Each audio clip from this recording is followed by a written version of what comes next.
আমি যদি বিএনপির সাথে জোটে যাই, ইমিডিয়েট আমার খুব লাভ আছে যে আপনারা একে অপরকে ছাড়া চলতে পারবেন না। আমাদের সমাজে বিএনপির সাথে তো খুবই ভালো, বিএনপির সিনিয়র নেতারা যারা আছেন তারা আমাদেরকে। এবি পার্টি বা আপনার সাথে বিএনপির এখন সম্পর্ক কি, কেমন? এবি পার্টির সাথে সব দলেরই আল্লাহর রহমতে ভালো সম্পর্ক, শুধু জামাতের সাথে ছাড়া। জামাত যেহেতু আমাদের দলটাকে নিয়ে অনেক প্রপাগান্ডা করেছে, অনেক উচ্চারণা করেছে, জামাতের অনেক উগ্র সমর্থকরা খুব খারাপ খারাপ কথা বলেছে আমাদেরকে নিয়ে, আমাদেরকে নানা ধরনের মানে হেনস্থ করার চেষ্টা করেছে, সেজন্য জামাতের সাথে আমাদের সম্পর্কটা খারাপ। আর আদার দেন বাংলাদেশের সকল দলের সাথে আমাদের সম্পর্ক খুবই ভালো, বিএনপির সাথে তো খুবই ভালো। বিএনপির সিনিয়র নেতারা যারা আছেন তারা আমাদেরকে নতুন দল হিসেবে আমাদেরকে যথেষ্ট তারা উৎসাহিত করেন, তারা আমাদের বিভিন্ন বিষয়ে পরামর্শও দেন। এই দেশের দুইটা ধারার রাজনীতি বিভক্ত আছে, বাম এবং ডান, বা আপনি যদি বলতে পারেন ইসলামিক ধারা একটা, আর হচ্ছে সমাজতান্ত্রিক ধারা। এই দুই ধারার নেতৃবৃন্দের সাথে আমাদের একটা ভালো সম্পর্ক আছে এবং আমরা চেষ্টা করি যে এদের দূরত্বটার জায়গায় মাঝখানে দাঁড়িয়ে উভয় পক্ষকে আমাদের এটা বোঝানোর জন্য যে আপনারা একে অপরকে ছাড়া চলতে পারবেন না। আমাদের সমাজে ধর্মীয় রাজনীতির একটা বিরাট প্রভাব আছে, তাদের একটা বিরাট ফলোয়ার শ্রেণী আছে। আবার বামধারার রাজনীতিবিদদের আমাদের সমাজের সিদ্ধান্ত গ্রহণ প্রক্রিয়ায় একটা খুবই শক্তিশালী অবস্থান আছে। তো এই দুই ধারার রাজনীতির যে বিভক্তিটা, দূরত্বটা, এটা দূর করার জন্য আমরা এবি পার্টি খুবই ভালো একটা মানে সমন্বয়কারের ভূমিকা আমাদের রাখার সুযোগ আছে।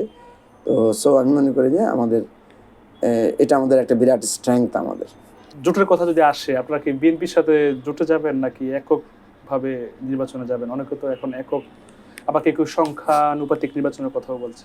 দেখেন, আমরা যেই জোটে গেলে আমার ইলেকট্রাল মানে বেনিফিটটা বেশি হবে, আমি সেই জোটেই যাব।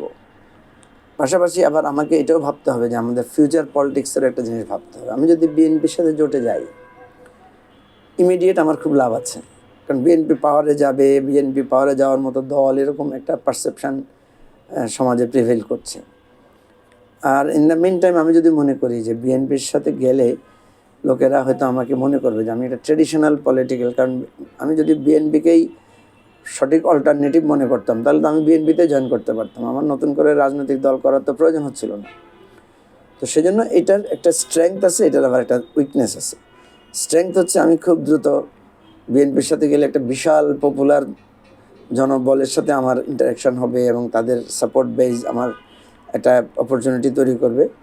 পাশাপাশি বিএনপির যে ফেলিউরের কারণে আমরা নতুন রাজনৈতিক দলের কথা বলছি, সেই ফেলিউরের দায়ও আমাদের কাঁধে আসবে। তো অ্যাজ ওয়েল এজ আমরা এটাকে এইভাবে ভাবি। আর অন্যদিকে আমরা যেটা ভাবি যে আমরা যেহেতু নতুন রাজনীতির কথা বলছি, আমাদের অনেক দিনের পথ আছে, আমাদের ধৈর্যের ব্যাপার আছে। বিএনপি এবার একটা, আমরা আশাবাদী যে বিএনপির মধ্যে একটা পরিবর্তন আসবে।